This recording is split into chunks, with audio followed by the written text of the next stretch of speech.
다 같이 신앙 고백 드리겠습니다.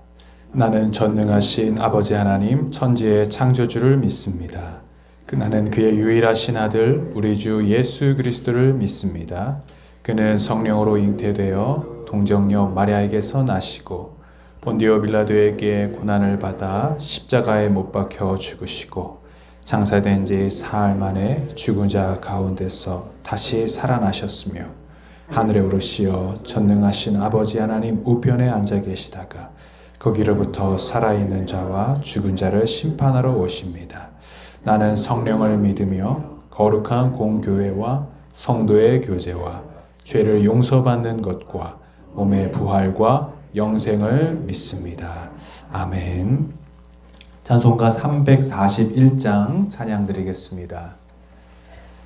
찬송가 341장입니다.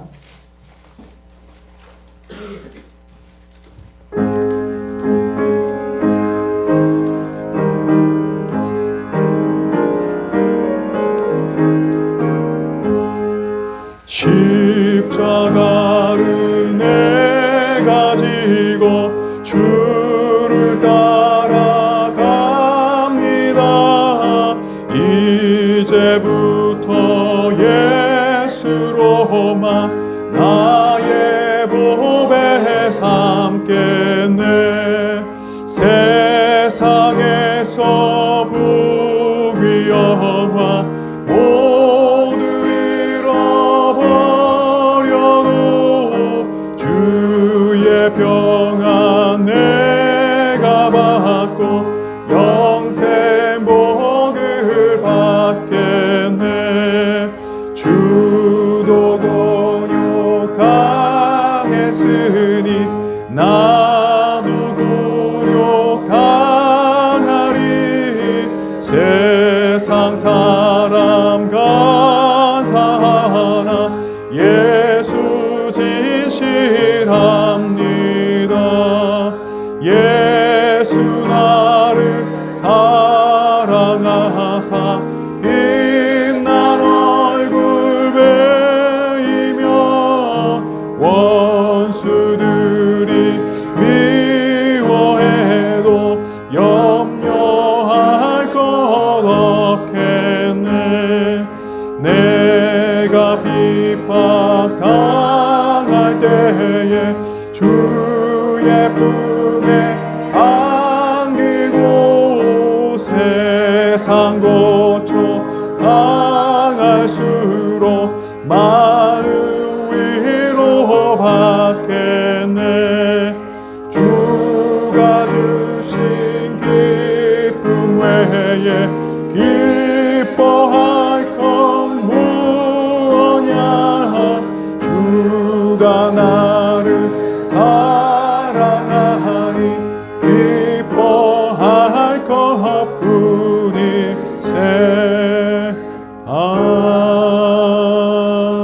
아멘. 하나님 말씀 예레미야서 29장 20절에서 마지막 32절까지입니다. 예레미야서 29장 20절부터 32절까지 제가 먼저 한 절 읽고 같이 교독하겠습니다.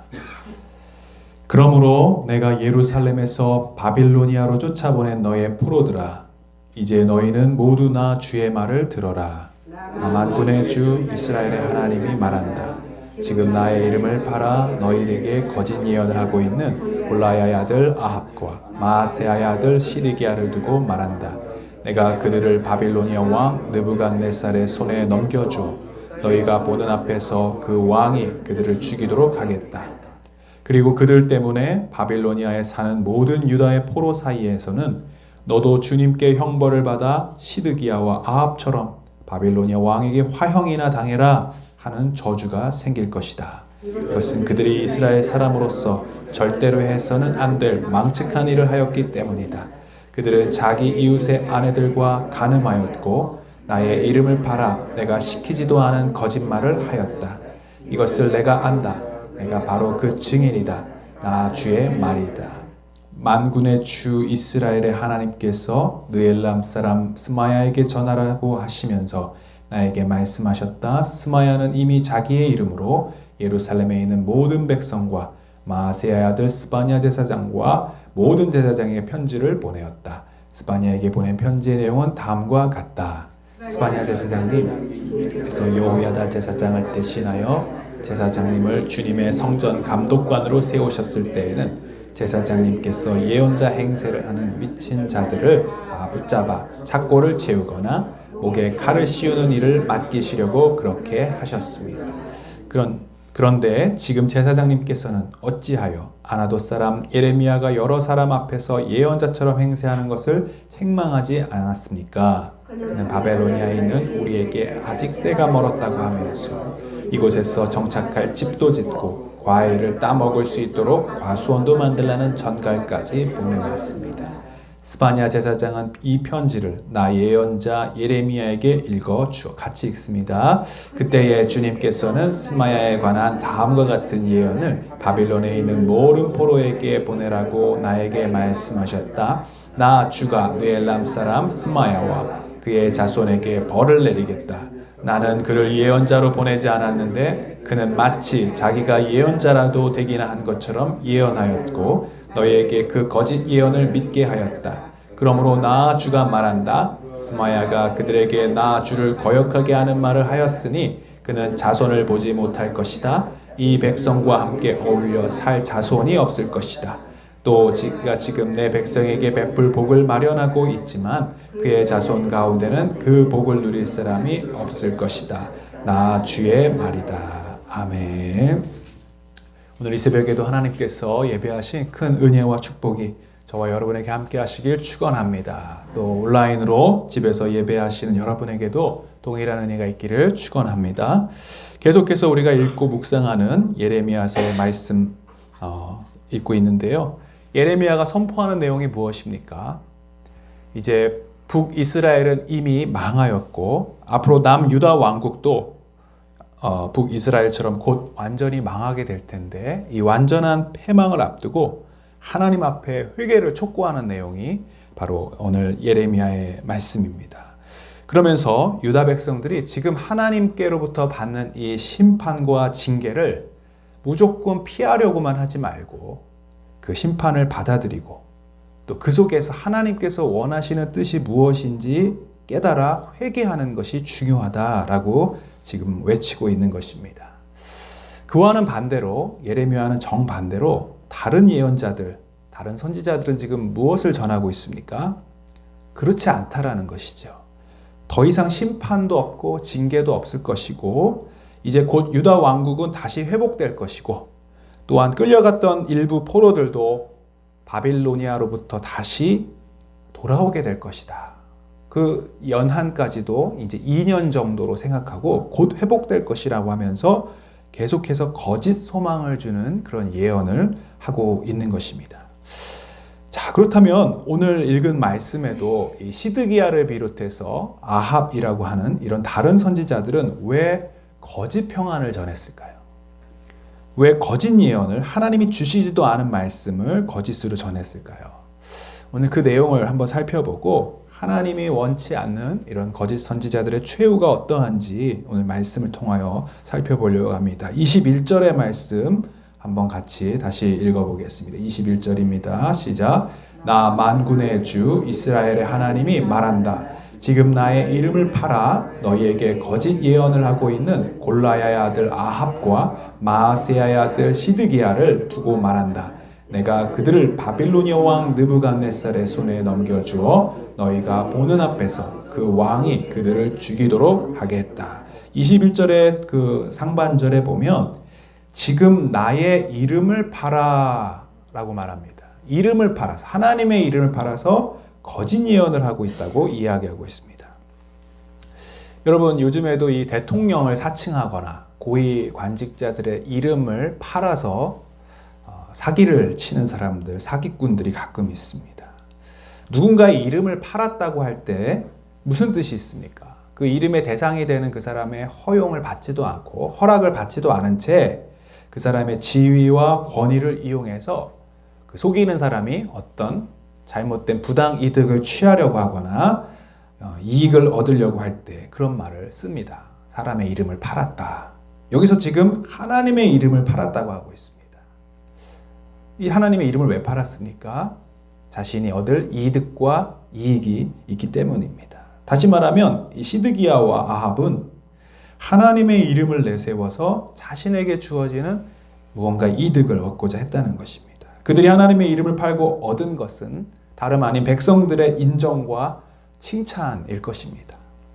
또한 자기들의 예언에 호응하는 사람들의 긍정적인 반응과 인기, 여론을 얻었을 것입니다. 훌륭한 선지자들이다. 나라를 정말로 걱정하고 사랑하는 애국자다라고 하는 칭찬도 얻었을 것입니다. 반대로 예레미야는 온전히 하나님의 말씀만 순종해서 전했을 뿐인데 돌아오는 것은 무엇입니까? 사람들의 비판, 사람들의 따가운 시선, 매국노라 불리고 조국의 배반자라고 불리는 것들이었습니다. 그리고 예레미야를 때리고 심지어 죽이기까지 하려고 했고 26장에 보면 사형 선고에 처해야 된다라고 하는 이런 사람들의 비판에 처하기도 했습니다. 신약에서도 갈라디아서 1장 10절에 보면 바울이 이런 고백을 합니다. 내가 지금 사람들의 마음을 기쁘게 하려고 하고 있습니까? 아니면 하나님의 마음을 기쁘게 해드리려고 하고 있습니까?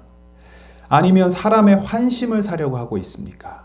내가 아직도 사람의 환심을 사려고 하고 있다면 나는 그리스도의 종이 아닙니다.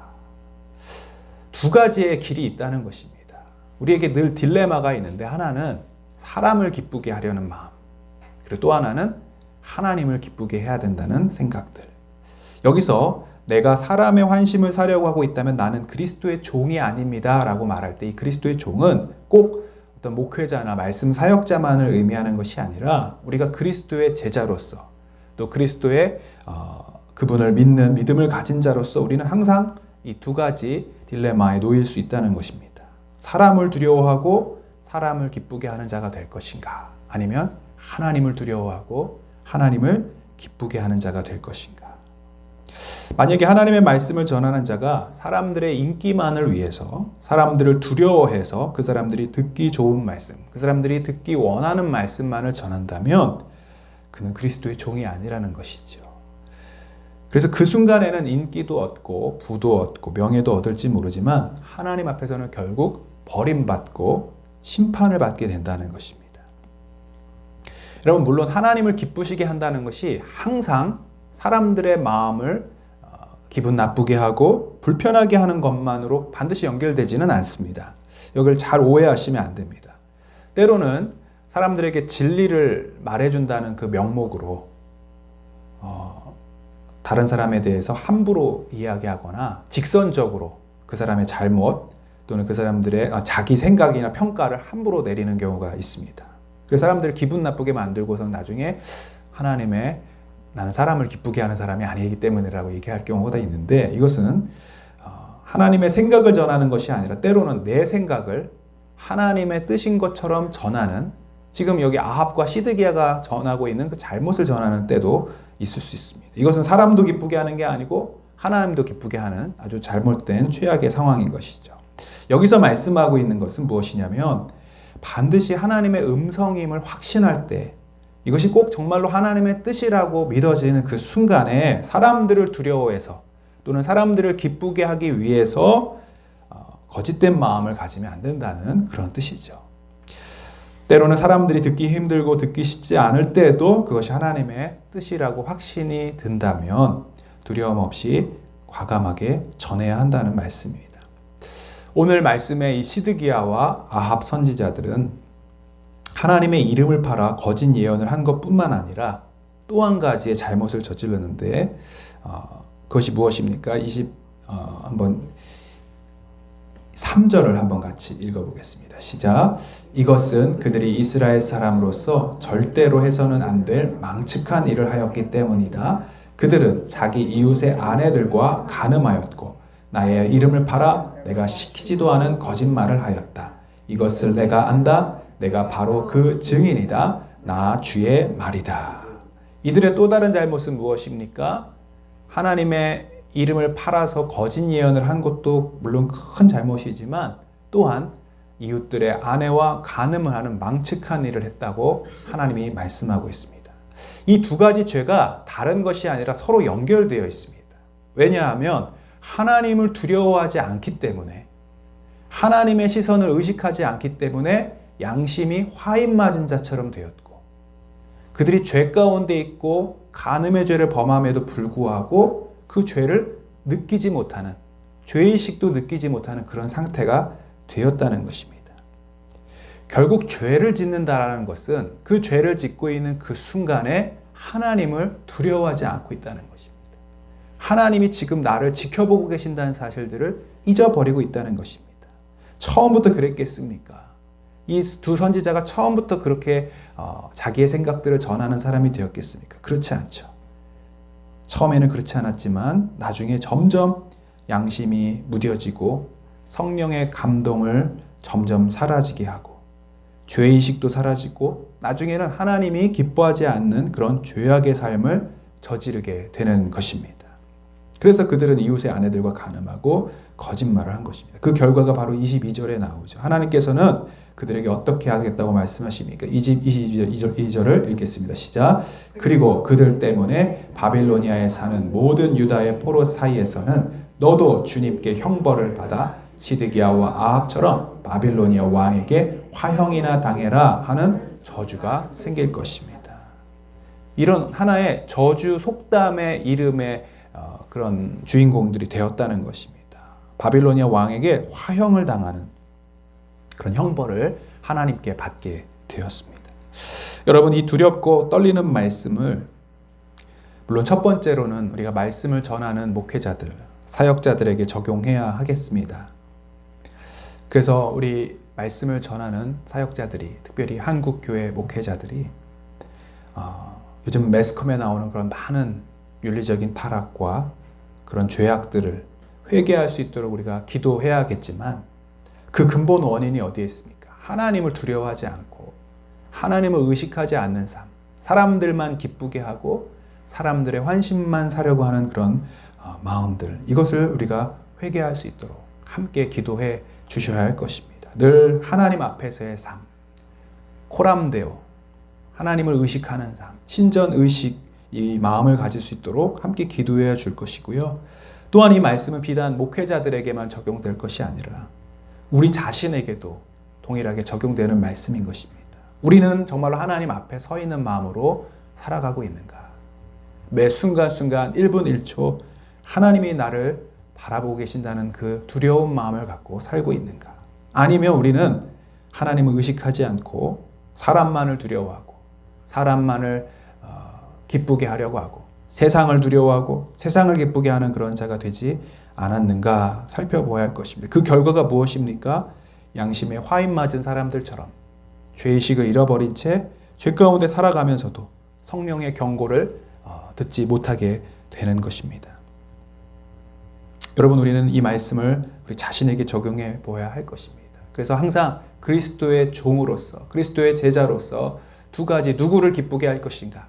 이 물음 앞에 우리는 하나님을 기쁘시게 하는, 하나님을 두려워하는 자가 되어야 될 줄로 믿습니다. 이제 24절부터 마지막 절까지는 또 하나의 다른 예언자, 느헬람 사람 스마야라는 사람에 대한 심판의 내용이 나옵니다. 이 스마야는 앞서 나온 시드기야와 아합처럼 역시 거짓 예언을 하는 자였습니다. 그러나 그는 더 나아가서 스바냐 제사장에게 편지를 보내서 진리를 선포하고 있는 예레미야 선지자를 왜 가만히 두는가? 예레미야 선지자들을 처벌해야 된다라고 강력하게 편지로 요청하고 있습니다. 24절부터 그 내용이 27절까지 있는데 같이 읽어보겠습니다. 시작. 만군의 주 이스라엘의 하나님께서 느헬람 사람 스마야에게 전하라고 하시면서 나에게 말씀하셨다. 스마야는 이미 자기의 이름으로 예루살렘에 있는 모든 백성과 마아세야의 아들 스바냐 제사장과 모든 제사장에게 편지를 보냈었다. 스바냐에게 보낸 편지의 내용은 다음과 같다. 스바냐 제사장님, 주님께서 여호야다 제사장을 대신하여 제사장님을 주님의 성전 감독관으로 세우셨을 때에는 제사장님께서 예언자 행세를 하는 미친 자들을 다 붙잡아 착고를 채우거나 목에 칼을 씌우는 일을 맡기시려고 그렇게 하셨습니다. 그런데 지금 제사장님께서는 어찌하여 아나돗 사람 예레미야가 여러 사람 앞에서 예언자처럼 행세하는 것을 책망하지 않았습니까? 지금 스마야가 뭐라고 얘기하는 겁니까? 예레미야가 미친 선지자라는 것입니다. 예언자 행세를 하고 있다는 것입니다. 그런데 그런 잘못된 예언자를 왜 제사장님께서 허용해 두고 처벌하지 않습니까? 하면서 오히려 적반하장으로 자기가 진짜 예언자인 양 지금 행세하고 있습니다. 사실 하나님께서는 이미 예레미야에게 바빌로니아에서 이제 29장 10절 어제 말씀에 70년간을 선포하셨어요. 너희들이 70년간 바빌로니아의 포로로 있어야 된다. 그러니까 잠시 있을 생각하지 말고 거기서 집도 짓고 과수원도 만들어서 거기서 최대한 평탄하게 살 수 있도록 해야 된다라고 했는데 스마야는 뭐라고 합니까? 곧 유다 왕국이 회복될 것이고 돌아갈 것이니까 그들 기준에 절망적인 예언을 선포하는 예레미야를 처단하라는 것입니다. 진리를 말하고 있는 자들을 핍박하고 있는 것이죠. 예수님께서도 진리를 말씀하심으로 핍박당하고 오히려 예수님을 놓아줄까 바라바를 놓아줄까 하는 이 빌라도 총독의 말에 대제사장과 서기관들과 백성들이 막 소리치면서 뭐라고 합니까? 예수를 죽여라. 예수를 십자가에 달려라. 그리고 강도 바라바를 차라리 우리에게 놓아주라고 말했습니다. 스데반도 하나님의 말씀과 진리를 선포하자 사람들이 어떻게 합니까? 그 귀를 일제히 막고 소리치면서 스데반을 돌로 치려고 했습니다. 사단의 특징은 진리를 싫어하는 것입니다. 진리가 선포되는 것을 듣고 싶지 아니하고 귀를 막고 어떻게 하든 간에 그 진리를 무너뜨리고 또 진리를 선포하는 자들을 가진 수단과 방법을 동원하여 무너뜨리고자 하는 것입니다. 그러나 이 70년을 기다려야 한다는 예레미야 예언은 남유다 백성들 측면에서는 절망과 징계와 심판의 예언일지 모르지만 그것은 하나님의 말씀이자 진리의 말씀이었습니다. 그래서 하나님께서는 이 진리를 훼손하고 거짓을 말하는 이 스마야에게도 심판을 명하시고 심판을 저주하시는데 그 결과가 30절부터 나오죠. 30절부터 32절 마지막 말씀 뭐 길지만 같이 읽어보겠습니다. 시작. 그때에 주님께서는 스마야에 관한 다음과 같은 예언을 바빌론에게 있는 모든 포로에게 보내라고 나에게 말씀하셨다. 나 주가 느엘람 사람 스마야와 그의 자손에게 벌을 내리겠다. 나는 그를 예언자로 보내지 않았는데 그는 마치 자기가 예언자라도 되긴 한 것처럼 예언하였고 너희에게 그 거짓 예언을 믿게 하였다. 그러므로 나 주가 말한다. 스마야가 그들에게 나 주를 거역하게 하는 말을 하였으니 그는 자손을 보지 못할 것이다. 이 백성과 함께 어울려 살 자손이 없을 것이다. 또 내가 지금 내 백성에게 베풀 복을 마련하고 있지만 그의 자손 가운데는 그 복을 누릴 사람이 없을 것이다. 나 주의 말이다. 30절에 스마야와 그 자손에게 벌을 내리겠다고 하시면서 이 예언을 누구에게 전했냐면 바빌론에 살고 있는 모든 포로에게 한두 사람이 아니라 모든 사람에게 전하라고 예레미야에게 선포한 것입니다. 왜 그러냐면 이 예언의 말씀을 들었던 포로들이 나중에 스마야와 그 자손들의 최후를 보게 될 때 누가 맞았다는 생각을 하게 합니까? 스마야가 맞은 게 아니라 예레미야가 맞았구나. 하나님의 말씀이 이것이 진리였구나를 깨닫게 하시려는 것입니다. 때로는 우리가 역사를 진행해 나갈 때는 그것이 누구의 말이 옳은지 모를 때가 있습니다. 이 사람 말도 맞는 것 같고 저 사람 말도 맞는 것 같습니다. 그런데 시간이 지나서 보면 그 결과를 통하여서 우리는 어떤 사람의 말이 맞았는지를 뒤늦게나마 깨닫게 될 때가 있습니다. 하나님께서 원하시는 것은 뒤늦게라도 하나님의 말씀을 깨닫고 돌아오게 하시는 하나님의 방법이 이 심판과 징계를 통해서도 있는 것입니다. 단지 벌하려고 하는 목적도 있겠지만 결국은 이스라엘 백성들이 유다 백성들이 회개하고 하나님께 돌아오게 하시려는 방법인 것입니다. 그래서 마지막에 30절 후반절에 보면 굉장히 중요한 말씀이 나오는데요. 또 내가 지금 내 백성에게 베풀 복을 뭐 한다고 하십니까? 마련하고 있다라고 얘기하십니다. 하나님은 징계가 목적이 아니라 심판이 목적이 아니라 이 70년의 기간을 통하여 이들이 회개하기를 원하시고 그 회개하고 돌아왔을 때 주실 복을 준비하고 마련하고 계신다는 것입니다. 우리 하나님께서는 저와 여러분을 위해 복을 준비하고 계시는 줄로 믿습니다. 재앙이 아니라 평안을 준비하시고 미래의 희망과 소망을 예비하여 주시는 하나님이심을 믿습니다. 그러나 무조건적인 평안, 무조건적인 복이 아니라 하나님 앞에 부르짖고 어제 말씀처럼 하나님을 전심으로 찾을 때, 이 말은 무엇입니까? 단순히 기도를 의미하는 것도 있겠지만 하나님 한 분만을 온전히 바라보고 그분을 두려워하고 그분을 전심으로 찾는 삶을 살 때에 그 복을 우리에게 마련하여 주신다는 것입니다. 하나님께서는 이 코로나 상황 속에서도 우리에게 주실 복을 예비하고 계신 줄로 믿습니다. 이 회복이, 이 상황이 여러분들에서 빨리 끝나기만을 바라는 것도 중요하겠지만 이 상황 속에서 몇 년이 될지 모르는 이 하나님의 뜻과 계획 속에서 그 기한을 앞당기는 것보다 더 중요한 것은 정말로 내가 하나님만을 의지하고 내 자신을 돌아보아서 하나님 앞에 회개할 것이 무엇인지를 깨닫고 주 앞에 돌아오는 것.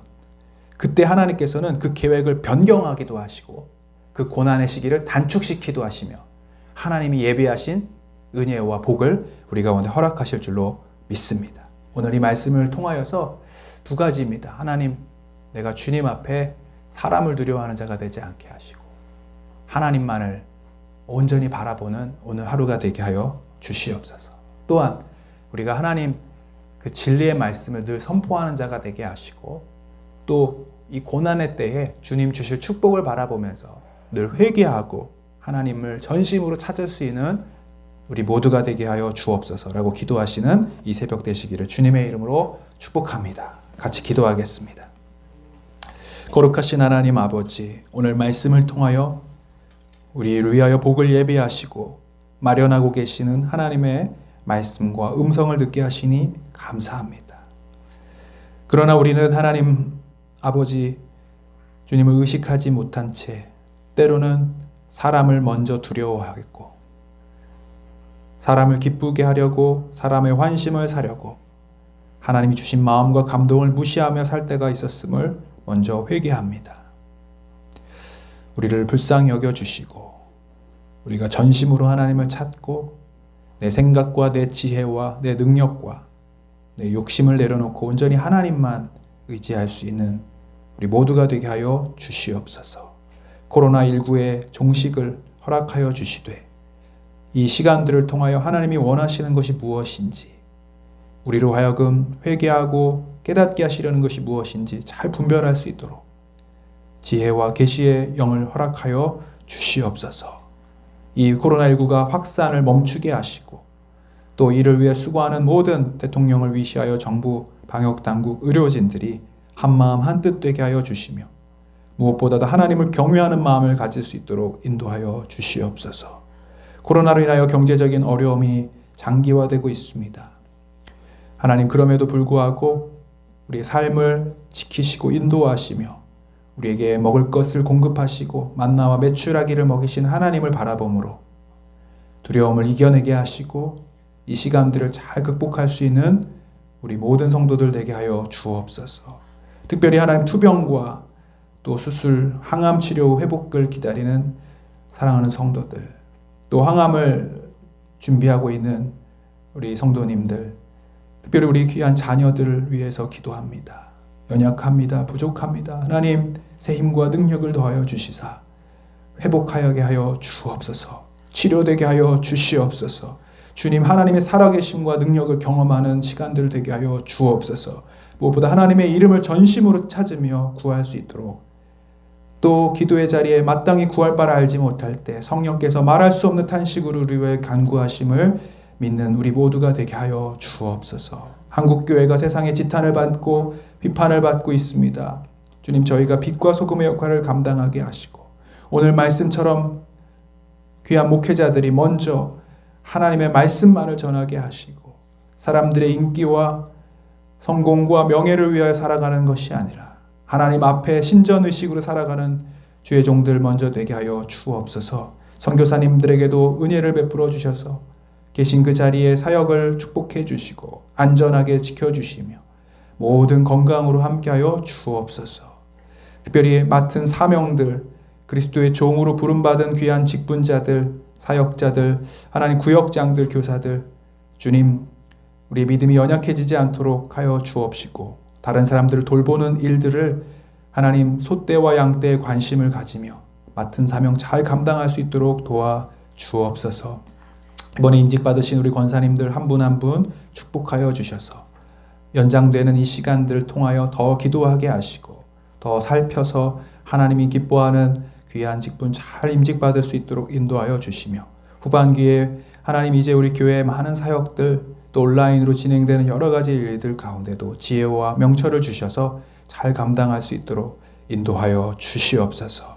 오늘 여러 가지의 기도의 제목을 가지고 이 새벽에 기도합니다. 우리의 기도에 귀를 기울여 주시며 응답하시는 하나님 그 기도를 통하여 주님의 은혜를 경험하는 오늘 이 새벽 되게 하여 주시옵소서. 감사하며 예수 그리스도의 이름으로 기도하옵나이다. 아멘. 하늘에 계신 우리 아버지의 이름을 거룩하게 하시며 아버지의 나라가 오게 하시며 아버지의 뜻이 하늘에서와 같이 땅에서도 이루어지게 하소서. 오늘 우리에게 일용할 양식을 주시고 우리에게 잘못한 사람을 용서하여 준 것 같이 우리 죄를 용서하여 주시고 우리를 시험에 빠지지 않게 하시고 악에서 구하소서. 나라와 권능과 영광이 영원히 아버지의 것입니다. 아멘. 계속해서